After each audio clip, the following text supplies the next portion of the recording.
Hello everyone, my name is Paul and welcome back to the new news. I hope everyone is having a great day. I hope everyone is safe and everyone's families and friends are safe, and I hope that we've had a very enjoyable Saturday today. If you want to check out the description below, we have a bunch of different types of donations currently going on. Unfortunately, we're not large enough yet to be monetized, but if you would like to help us, please like and subscribe, tell your friends, join the community. It'd be a great help, so that way we can put these fundraisers directly into the stream themselves. But check out the description below. There is a bunch of donation links. We're wanting to be a continual force for good with this, so all of those are vetted by us to make sure that the money is actually going towards the programs. We have a couple of brand new ones today. UNICEF was added today regarding the relief efforts currently going on in places like the Philippines and in Indonesia, places that were affected by Super Typhoon Rai. And then also we added today Brothers Brother, which is another wonderful organization.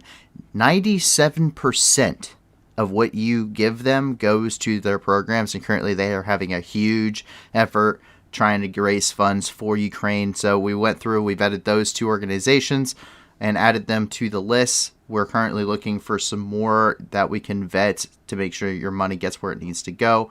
And we're looking at more places for such as South areas for South Africa, Somalia, the Philippines, and Indonesia. If you have suggestions, please hit us up on Discord. The link is in the description below as well. And with that, there's been a lot of news today, so we're going to go ahead and dive right in. And so as we can check it out here, we can see that up in the areas around Borodyanka and in the northwest of Kyiv, there's been a lot of developments today. And the first thing that we want to take a look at is the destroyed city of Irpin. Now, we've seen a lot of footage from the ground of Irpin and the destruction that's been going on there. However, today we got more footage that's actually from a drone, and this really gives you the scale as to the destruction that's been going on there. It's very immense. We knew it was immense to begin with, but from the air gives a whole new angle to it. And so if we go ahead and pull this up, you can see just the entire city's been completely destroyed.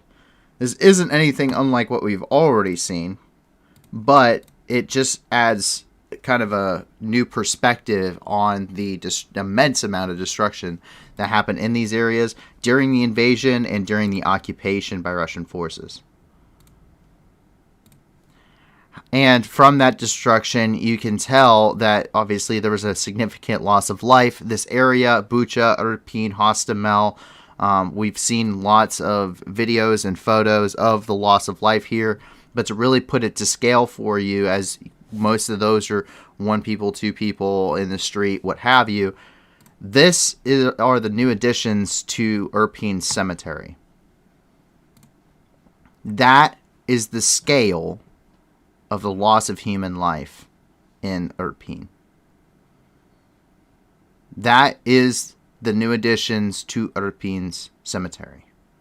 So those numbers that you've heard, those photos that you've seen, the ones and the twos, that only captures a small glimpse of the horrors there. And so this should give you an idea to try and quantify with yourself, and to try and kind of give you that feeling in your gut as to what it's been like for these areas. Absolutely massive amounts of new graves added to that area. And unfortunately, we also know that more are going to be added in the future as they continue that body recovery effort. However, that progress is going to take some time, and it is going to be slow. The Russians, as they left this area, left behind a lot of unexploded ordnance. And today we actually got a video from the Ukrainian EOD, which is something that Cartridge, that little good boy, has been, or little good boy or good dog, has been finding. He's found so far 150 munitions at the time we last reported on him. But today, Ukrainian EOD found a MES 90, which is a very large copycat of the U.S. Claymore mine, which blasts outward, and it sends these little ball bearings pretty much everywhere. It's an anti-personnel mine, but they found it hidden inside of what looks like a bag on the side of the road. So very hidden. If you were just passing by, you would think it's just a bag from the looting that occurred there on the side of the road. And this isn't the only instance. This is just the one instance that we decided to put on here today. There's others. We've seen grenades hidden in glasses and kitchen cabinets, so that people open up the cabinet drawer, it knocks over the hand grenade. The pin's already pulled, so it then detonates right there in the cabinet. We've seen grenades stuck in drawers. We've seen lots of trip mines, lots of grenades that were taped to trees with trip mines on them to set them off. So a lot of booby traps that were left behind. So let's take a look.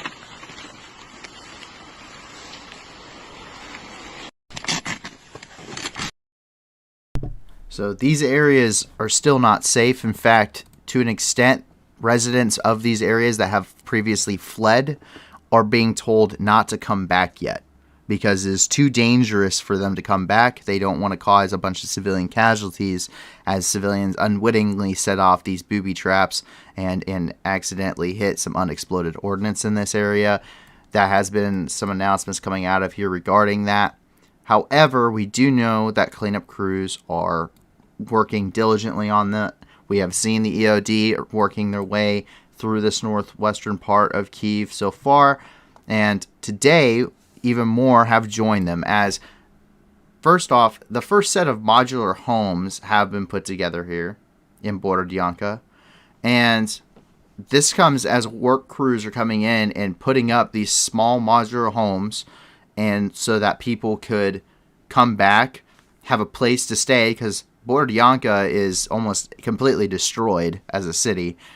So these people are able to come back, live in a safe area, and they're going to have a place with a roof over their heads so that way they could rebuild. And so there's actually a video of them putting these up. More are actually already in planning for other areas around Kyiv, inside of Kyiv as a city, in areas such as Chernihiv and Sumy, and other locations where the fighting has died down significantly to allow for these things to safely be erected and to safely be used for civilians to return back to the country and help with those efforts rebuilding. So let's take a look at this video.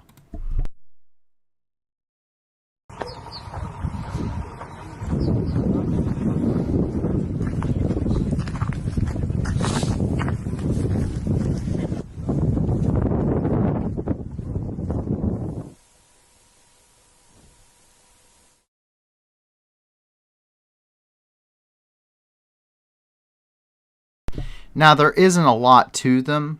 It is relatively simple, but it's a game changer with someone who has lost, for someone who has lost everything. Your house is gone. It's been destroyed. Your stuff has been destroyed inside of that home. And so with these small little areas, these small little buildings, with a roof over your head and a place you can kind of put your stuff, and a bed to sleep in, it's a complete game changer for the citizens of these countries, this country. So, however, we also know that foreign first responders have also come, and they have joined the efforts for cleanup in the country. And these are people coming from the United States, Australia, Poland, and many other nations that have actually joined with the Ukrainian first responders and the rescue workers, and to help that search, recovery, rescue, and cleanup efforts currently going on. We do know today that they are operating in the vicinity of Borodyanka to assist with those. Our country and this flag of our this flag of our Emergency.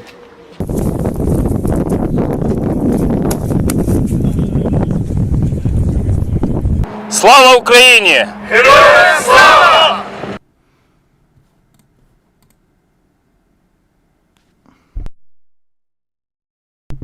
So we can see here those groups of volunteers. Likewise, there's them starting to get into the routines there, starting to help with that rescue and recovery efforts that are going on in the country.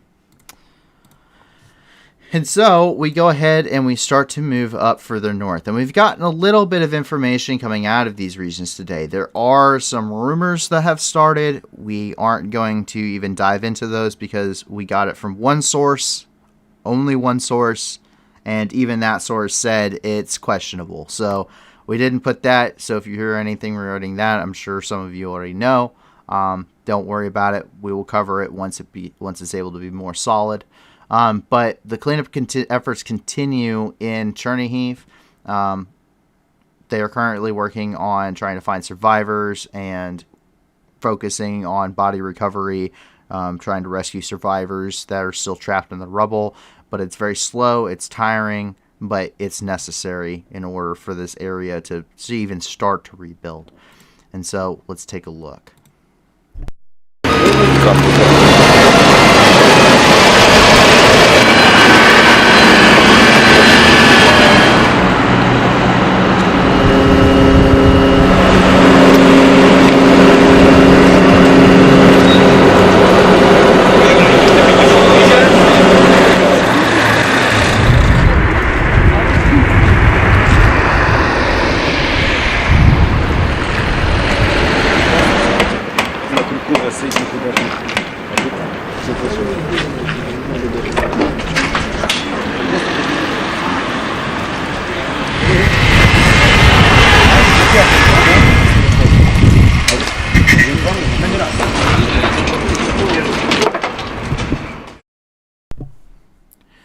So that cleanup effort continues, and we have heard of a lot of that kind of stuff going on in the region. However, it's very slow, very diligent work, and it takes a lot of time even for a small area, let alone all of this northern part of Ukraine, which has been devastated by this conflict. But we do have some good news coming out of Ukraine, and that is in the area of Sumy, where a Ukrainian volunteer is getting married. And not only that, but his bride got a pretty awesome escort to the wedding on her way to say I do. So let's go ahead and take a look. I think it's pretty cool.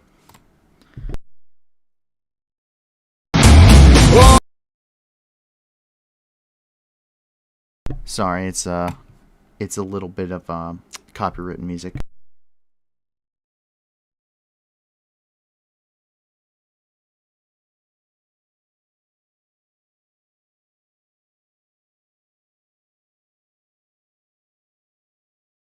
Got an entire BTR to lead the procession. No one, I think, is going to be objecting there, I don't think, as I believe the repercussions may be rather severe considering they have a couple armored vehicles outside. But as we go further south, the good news starts to stop a little bit. And that is because in Kharkiv today, there is massive amounts of shelling. In fact, all across the country of Ukraine, there's been a large uptick in shelling, in ballistic missiles, you name it, and including in the western portion, as the entire western part of the country was also under air raid alerts today. There's been orders for evacuation, but today shelling hit Kharkiv, and so far we know that 18 civilians are confirmed to have been killed thus far, with at least another 18 wounded. And so we have a little bit of stuff coming out of there today. Obviously, some of the damage coming, the post, the immediate aftermath. Rescue workers were immediately on scene, of course, as they have been tirelessly day in and day out with these bombardments. But the level of destruction that happened because of this is immense. In fact, something that we found out a little bit later, and this is coming from the World Central Kitchen, who has a donation link below. This photo specifically is actually one of their partners in Sumy. And that partner, they were there just yesterday delivering food and cooking food in this area. They picked up some of the workers there and went back to their camp to rest safely for the night. And then today, this was hit and it destroyed their partner kitchen almost entirely. So we know it's not a military target, considering there's being humanitarian aid working there. It's literally a humanitarian aid kitchen right now, and it's bombed. It's been shelled and destroyed. And we actually can see more of that immediate aftermath here in this video.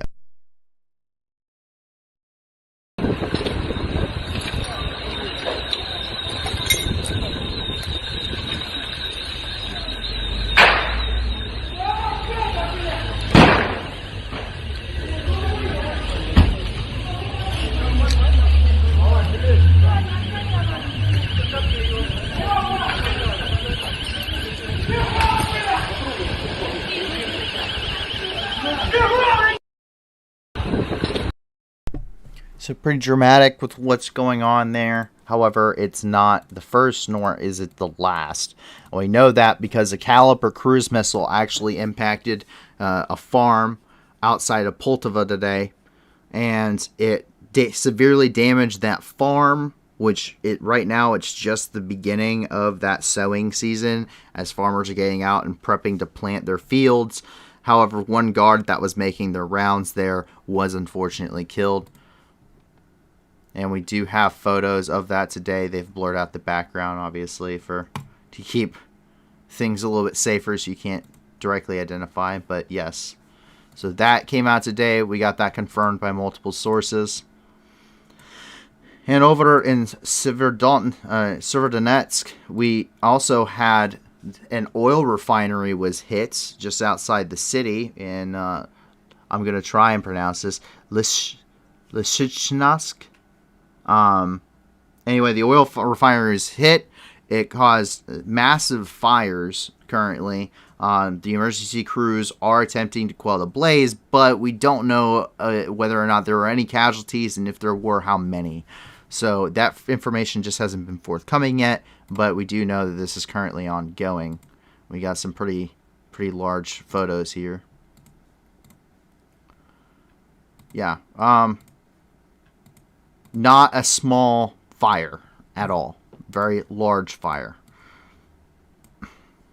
And as we move a little bit further south, though, we have a little bit more good news, and that is the Ukrainians know how to keep their troop morale up, which is something we know that the Russians have had plenty of issues with, but we also know, but this Ukrainian commander found a really good way early this morning how to keep his troop morale up, and it's by shelling the Russian positions. I certainly know I would be motivated, but let's go ahead and take a look at this. I thought it was pretty awesome.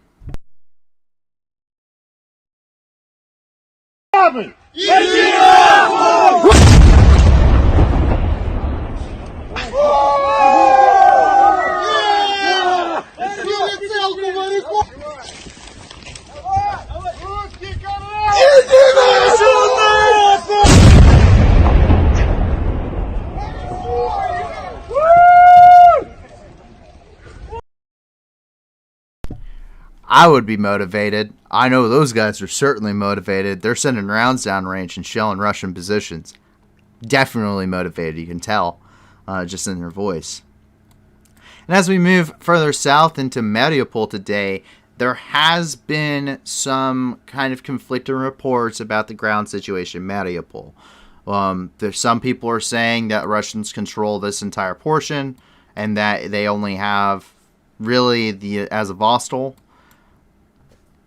That's questionable right now. There's not a lot of information coming out of Mariupol. The Russians are reporting major gains. Some people who have connections with people in Mariupol still are saying that they haven't. We know that there's still street fighting going on. It's questionable. So this map remains unchanged around Mariupol for that simple fact until we can at least, with some kind of degree of certainty, say something is going on. We're not going to affect this. So, however, Mariupol is in it has been in dire straits for a long time, but lately, the last couple of days, there's been some significant changes in the battlefield here. There's been some very, very significant situations have occurred, including the Ukrainian 36th Marine Brigade had to withdraw from their positions and link up with the Azov Regiment. We know some of them were killed and captured. Russia claims over 1,000 of them. We don't know if that's true because they said that they captured a bunch before and it was just a bunch of Russian guys that literally took off their weapons and stuff and just walked down the street. But we do know that the pressure is on. Russia wants to take this city by May the 9th because May the 9th is their victory day.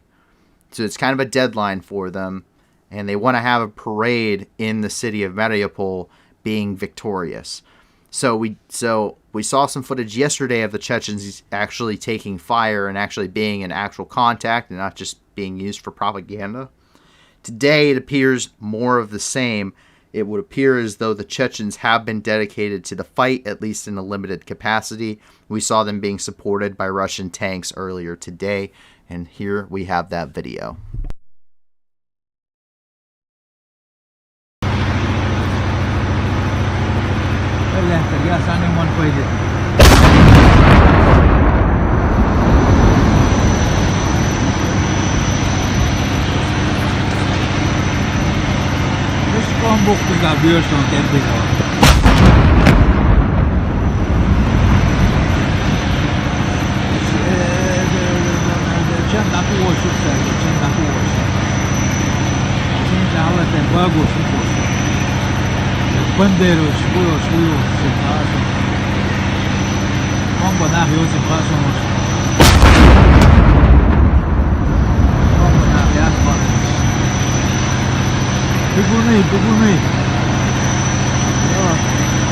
Единственный шанс у них остался, это если могут убежать, то убегут на завод.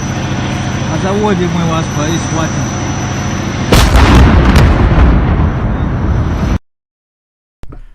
So, we do know that the Chechens are there, that they have seemingly been dedicated to the fight, and this is to put even more pressure onto the Ukrainian forces and trying to finally secure the city by May 9th. That is the assessment right now. There are some assessments regarding this May 9th deadline. Some of them are kind of conflicting. No one's quite sure, but it's pretty clear, at least in Mariupol, where that objective is going and where they are headed with that at the very least. And as we move up to Dnipro, we can see that a Russian Tachka U is shot down, which further conflicts previous statements from the Russian military saying they don't even have Tachka U systems in their arsenal anymore. It's quote-unquote outdated. And they also said that the separatist forces don't have them either. So the Ukrainian air defenses did shoot down a Tachka U today, and we do have a photo of it. Rather clearly another Tachka U.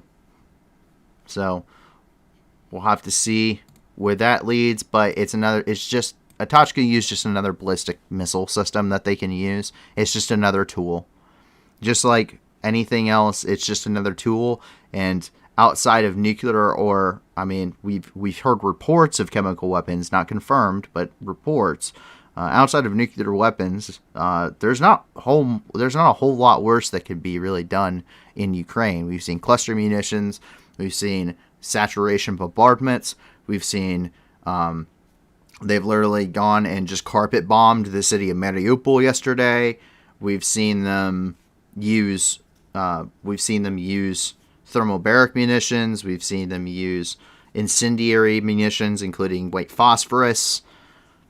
If there was a war crime, it's so far aside from tactical nuclear weapons, it's so far, at least on the very lowest level, been reportedly used in Ukraine, let alone confirmation of being used in Ukraine. So there's not a whole, it could really get a whole lot worse. I mean, it's just another ballistic missile. That's what the Tachka U is. It's just another ballistic missile, just like the caliber is. And in Kherson today, the human toll becomes evident. And this is interesting footage because Kherson has been under Russian occupation since, I believe, the 3rd of March. And so far, between the 28th of February and the 15th of April, the Kherson cemetery has added approximately what was estimated to be 824 additional graves. Now, as we know, up from the northern regions, there were a lot of people that were just dumped into mass graves. So this doesn't mean this is necessarily everyone who's been killed. It just happens to be those that were properly buried in the graveyard. And we actually have a photo that is a compilation of all of these satellite photographs from the 28th until the 15th of February or 15th of April. And so we'll be able to take a look here and see just what's happening, at least at a small scale in Kherson or in the Kherson Oblast. So let's take a look.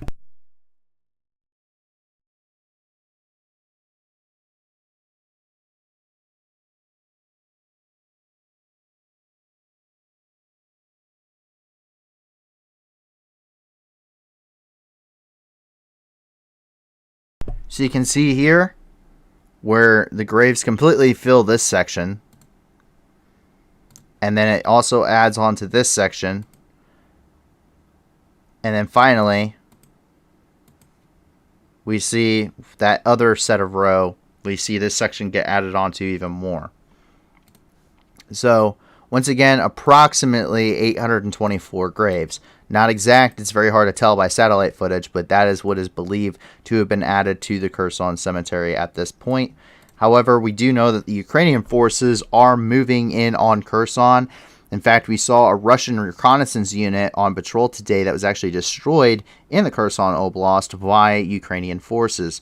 As they continued that press towards that city, this has been an ongoing counteroffensive. The line may not have shifted on this map, but undoubtedly it's probably has shifted in reality, simply because we're only moving this as we get some kind of confirmation and as we see these assessments coming out regarding the Ukrainian counteroffensive, and there has not been a lot of information independently released regarding this.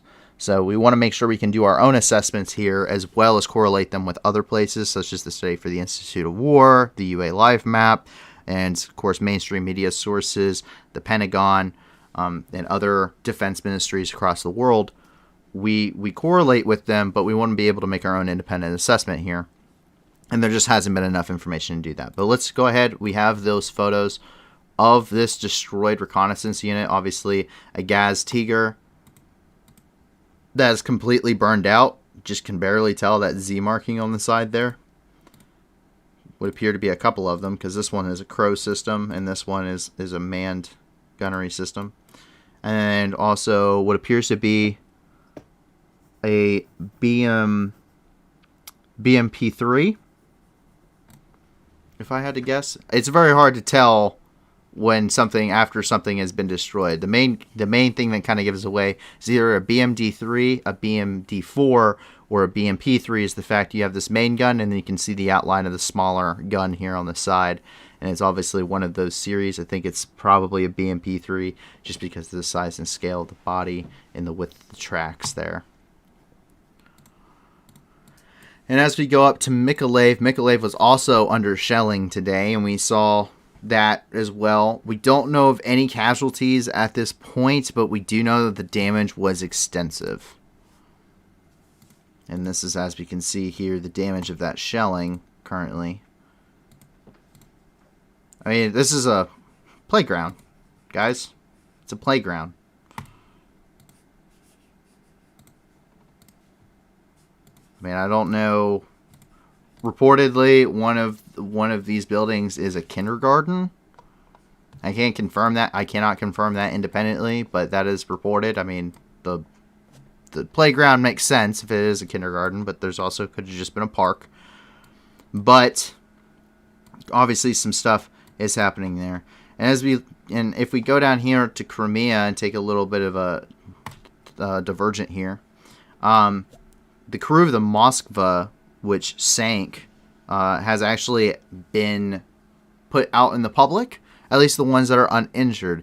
Currently, about 200 members were able to attend this ceremony. There's roughly about the same number that are probably in the hospital from what we understand, and estimates worldwide are currently sitting at about 42. There were some photos that kind of showed what looked to be the captain that was reportedly killed and that we reported killed yesterday. So this may be a correction. However, Russia hasn't said anything regarding casualties at all. So they haven't said anything regarding those casualties. They haven't released anything. In fact, they initially said that nobody was hurt, even though the powder magazine on the ship detonated. And so Russia hasn't been forthcoming. In fact, the estimates currently internationally are sitting at like 15,000 casualties for Russia. Russia's only confirmed like 1,341 of them, I think. So it's kind of interesting here. So let's go ahead and take a look.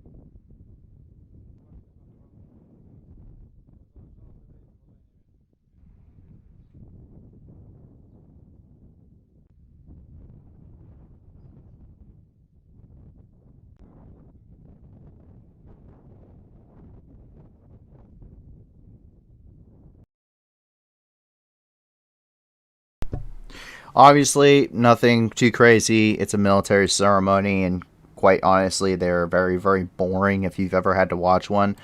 Basically, it's a bunch of sailors who don't have a ship anymore, standing there getting inspected and talked to. The BBC was also reporting on this. If you want to check out their article on it, there was a bunch of places reporting regarding this. Once again, it looks like that the captain did survive. So if that becomes confirmed, I apologize. We reported that he was killed in the sinking, as did just about everyone else in the world. So we don't have confirmation on that. So we may be putting out a correction to that statement as we can confirm that he is still alive. So be watchful for that. We'll make a statement here on the stream once we get that confirmation, and there will also be a statement prior on the Discord itself under the announcements. So keep a lookout as we get more confirmation for that. We will let you guys know. And Lviv today, like I was saying earlier, this entire western part of Ukraine was actually under some kind of air raid warning, and we actually saw today a caliber cruise missile flying right over Lviv. Don't know where it landed. We don't have any idea where the target was, as a lot of places aren't recording impacts at this point, just because they don't want the Russians to be adjusting their fire off of the videos that are coming out. So, but we did get a video of it flying over.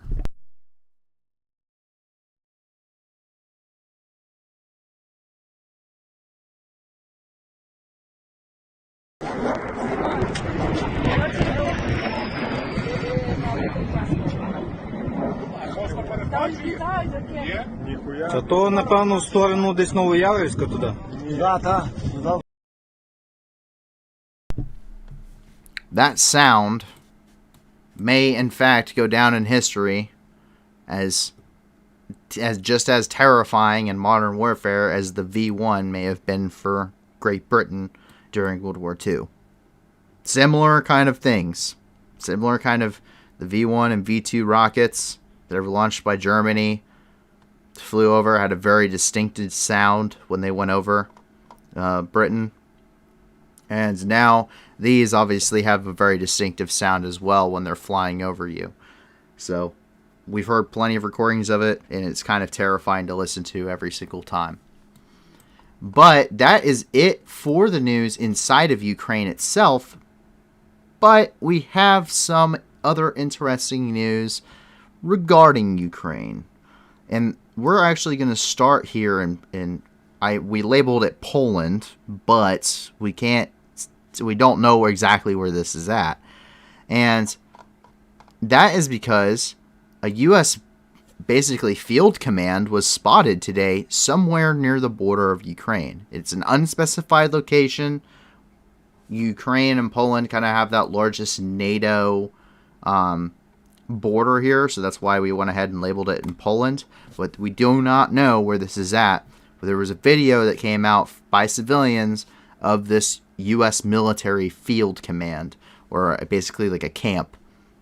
It's being surrounded by razor wire. They got Humvees out there currently that are conducting those security posts and patrols.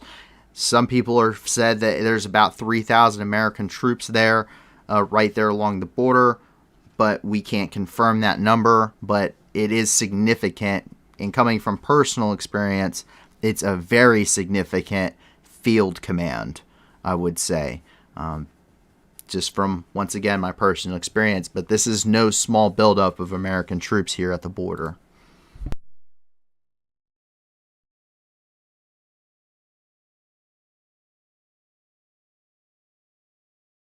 I mean, just we're seeing all types of logistical vehicles, gun trucks, every type of Humvee you could want. Plenty, once again, more and more logistical vehicles. And you can see those Humvees, that razor wire. So, not quite sure what's going on. Don't know where they're at exactly. But this is kind of... We've seen buildups as well in all different parts of NATO countries, but never that close. That is significant. If it's as close as they say it is, it's very significant. If it's right there on the border, because that could be U.S. troops and NATO forces that could be pre-positioned in case Russia goes too far and they do intervene. The U.S. and NATO have to have options. They have to have best case scenario, worst case scenario, and everything in between. And while they may have a million options, if one of them involves U.S. troops and NATO troops, that takes time. And so you want to do that. You want to have the preparation done before you need it, not after. And if you don't need it, great, even better. So I'm not saying that that NATO and everyone's getting ready to, press across the border en masse and defeat Russia once and for all. All I'm saying is that it proves that NATO is keeping their options open, and they are pre-positioning to have those options if they need it, and when they do, they have it ready. I'm sure there are a million others out there that I'm not tracking on, but that's probably a very much the last resort one. And as we move over here into Belarus, we can see finally equipment leaving Gomel. And we've seen equipment coming into Gomel for well over a month at this point, month and a half. In fact, longer. We've seen it for months as the Russian troop buildup has happened. But we are finally seeing stuff leave Gomel. This isn't good news, though, because this stuff is going back to Russia, through Russia, and it's going to be arriving in the Donbass. And so this stuff is literally just getting shipped from one front to another as Russia is changing its military goals. So let's go ahead and take a look.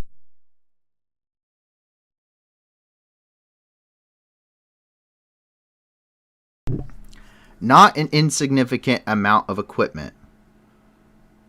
I mean, this guy's just sitting in his car, but it's not an insignificant amount of equipment at all. I mean, that's a lot of armored vehicles and logistical vehicles that Russia is using and getting ready to use here in the Donbass. And we've seen this substantially for the entire last about week and a half. Since they changed their military focus, the amount of equipment, and I've said this yesterday, seems endless.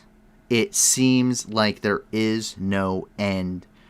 It seems that they're just pouring as much equipment and troops into the region of the Donbass for this offensive as they physically can. If they were able to, they would have some kind of piece of military equipment on every square inch of the Donbass. I swear.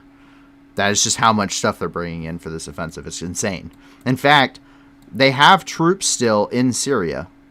They have a considerable number of troops still. They still have part of their air force there, considerable troops. They have large numbers of tanks and armored equipment there.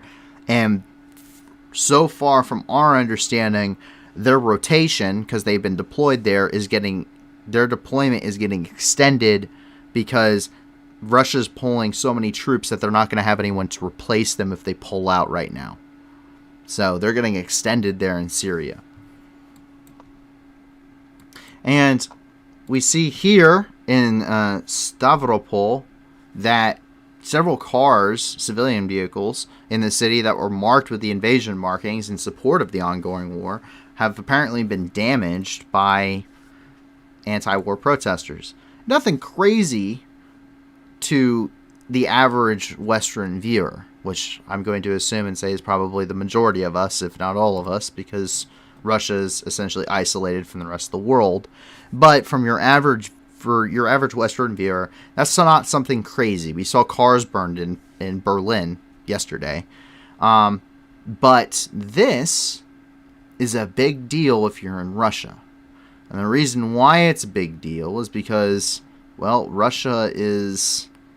they're cracking down on everything. You can't say the word war. You can't protest. You can't gather. You can't anything. And there's pretty significant consequences if you do. So even the smallest forms send a big message, because the world's understanding is that everyone backs this war. The Russian people back this war. Not of their own fault, once again. I've said that before. This is not the Russian people's fault. This is the Russian government's fault and the Russian troops' fault, not the people.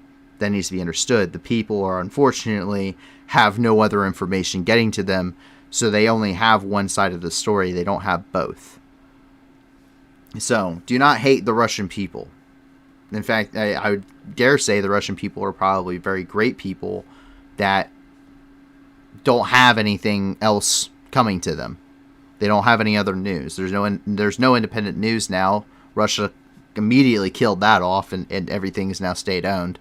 So what little dissent is able to grow there has to take very small forms. So it's a big message from a country that otherwise is in total lockdown and is entirely authoritarian control. And in, let's see if I can pronounce this one, Makachkala. I'm sorry if I butchered that. 14 people have been detained at a rehab center in the suburbs of the city. They apparently were using chains and handcuffs to keep people there for treating drug addiction and alcoholism. And this is coming from the Dagestan police, which is Dagestan's a region of Russia. And 2 patients said that they've been at the center since February 1st against their will. It was found there, and they were being allegedly used to restrict the freedom of those patients. And so we have a photo here of them being arrested. And as we go up here along the Finnish border, there are some pretty interesting developments. I thought these were, 1, hilarious, and 2, very interesting. So we do know that Russian forces are sending up and there's been a slight buildup along the border with Finland, as Finland's been basically streamlining the process to join NATO. But taking from their Ukrainian counterparts who have done amazing work in Ukraine during this war, Finnish farmers have started to conduct patrols along this border, mocking the Russian forces that have been building up there, as the tractor army of Ukraine, and now what could be the tractor army of Finland, is a force to be reckoned with. And so let's take a look.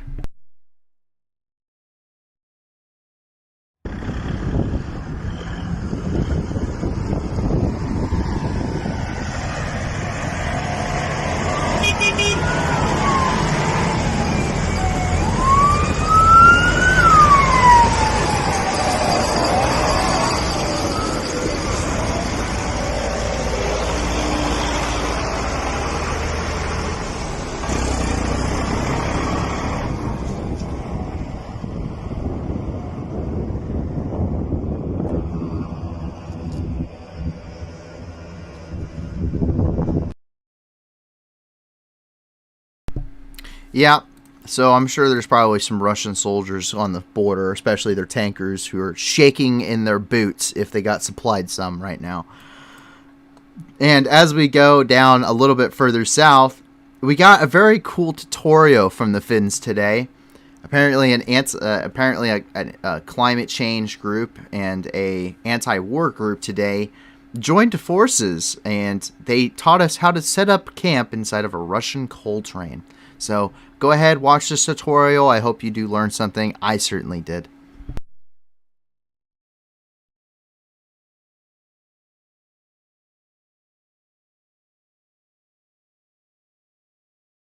Hello from Finland. This is a tutorial video of how you set up a camp in a Russian coal train under 60 seconds. First step, stop the train.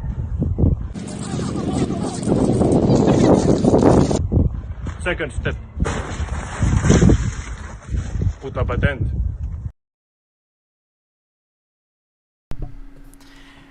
So, as you can tell, I don't think that train is going anywhere. And I hope you learned something like I did as to how to set up a camp inside of a Russian coal train, as I think I might find a reason to do that in the future after watching this. And that is actually all of the news inside of Europe, and we have a few bits of news outside of the country, or outside of the continent. And there's been a lot of news coming out of Afghanistan. There's been a very, very rapid rise in tensions between Afghanistan and Pakistan. Now, Pakistan's government is kind of on the fence. They've been supportive, unsupportive, supportive, unsupportive of both the coalition and the Taliban during the 20-year-long war there. But now, it seems, now that the coalition is gone, any kind of support that they had is kind of starting to melt away. And one of the reasons that we know this is because the Pakistani Air Force conducted airstrikes in the city of Khost. And these airstrikes so far have killed between 30 and 40 civilians, depending on the report that you read. And the strikes were carried out in retaliation for the Pakistani Taliban attacks that have killed at least 7 armed forces members in this region. We reported that yesterday. The Pakistani Taliban and the Taliban in Afghanistan are not the same group. Keep that in mind. But they do have some kind of a relationship with each other. And this has been a rapid flare-up in tensions between the two countries. So we can actually see some of those wounded that are currently sitting there receiving treatment. Some of those that were killed. And as a response, the Taliban actually deployed forces along the border. They rapidly deployed a large contingent of their forces and reinforced their border along Pakistan. It's been reported, not confirmed, but reported thus far, that there have been some small skirmishes between the Pakistani military on the border and Taliban forces, and that they've kind of gone a little bit blow for blow. We don't know casualties or anything like that, but we have seen that. And so we're hearing, or so we have some photos regarding that. There's some photos of the Taliban kind of moving up on those mountainsides. Video here today regarding the incident.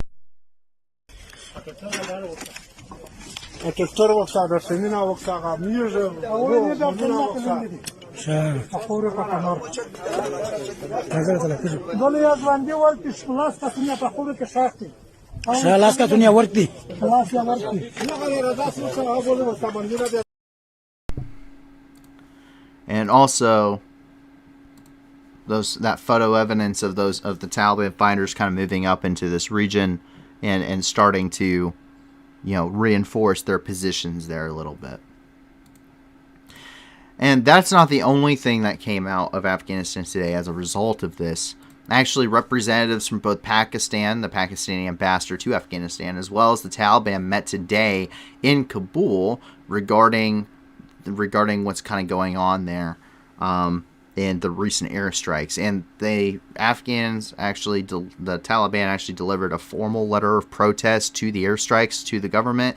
They don't want to already kind of destroy any kind of relationship that they've built thus far. There's not much of one, but a little bit of one kindled, and that's because the main person that was backing building a relationship with the Taliban was Imran Khan, who is the ousted prime minister of Pakistan. He was ousted in a no confidence vote. It has sparked protests worldwide, especially in the country of Pakistan, and anti-American and anti-Western sentiments along with it. And so there's already a lot of turmoil, but it seems that the opposition government, being opposing to that ideology, is kind of not so much backing that. There still are calls to build some kind of a relationship. I think whatever is there is kind of on the fence still, but we're seeing that play out today. So we don't know if those tensions are going to continue to raise or not. We don't know what the Pakistani government's objectives if they plan on building a relationship, if they plan on getting more hostile towards Afghanistan, the Taliban Caliphate. We don't know, but there definitely has been some pretty severe escalations within the last 24 to 48 hours.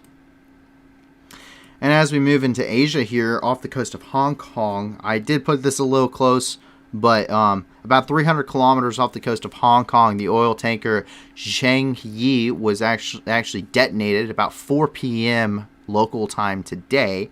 One person was killed, another 6 were injured during the blast. They were evacuated, and currently the Chinese government is investigating the reason for that oil tanker explosion. No news other than that has really come out, but this was earlier reported by the South China Morning Post. And to wrap up the day, we have some more news regarding Islamic State raids. There's Islamic State raids in the Democratic Republic of the Congo today, which they attacked several villages and as well as a group of fuel trucks that left dozens of people reportedly dead. This comes as the Islamic State has really ramped up their escalations, their violence in the region. We know that there's a bunch in Mozambique, the DRC, Democratic Republic of the Congo. We've seen it in Nigeria, in Niger. We've seen it all over the region. And so it comes as a lot of concern, but unfortunately, they, as well as several other groups, including Al-Shabaab, Al-Shabaab and Boko Haram, are just continual kind of thorns in the sides of the governments in Africa. And that situation is not looking to reduce any in the near future. But we do have pictures here of that fuel tanker attack. Obviously, kind of a setback for whatever company is currently delivering that. But that is all in the news today. We're not able to find something too interesting or good, unfortunately. I apologize that we're not able to do that every single day, but we do try. And so with that, I want to thank everyone for being here. I want everyone to hope everyone has a great rest of their night, a great rest of their day. I hope everyone enjoys the rest of their weekend, of course. Please, please, please check out those donation links below. We want to be able to put some good back into the world because there's obviously enough bad stuff going on as is. So if you can't give a lot, give a little. As well, please, if you enjoy this kind of stuff and you want to support those efforts to be a force for good in this world, please give us a like and subscribe. And join our community on Discord. The link for the Discord's in the description. We'd love to have you. I get on there and chat. There's plenty of people that post different links and keep updated. Some of it even makes it into the stream regarding the news as we're able to confirm it. And so join the community, chat with us, talk to us. You can pick my brain a little bit. I have no problem with that. But like and subscribe. It helps us a lot. It lets us reach more people, and it also continues to grow that community. And that's how we're going to be able to get monetized and put fundraisers on the streams themselves and not just in the description. And we want to be able to do that. We're never going to be posting super chats or anything here. That's not going to be a thing. Everything will go to donations and fundraisers to help people in the world. So tell your friends, let them know about us. We would love to have more people join us. So Other than that, that's all we have for the day. So once again, I hope you have a great night. My name is Paul, and thank you for joining us on the Noon News. Hope you have a wonderful rest of your day. Good night.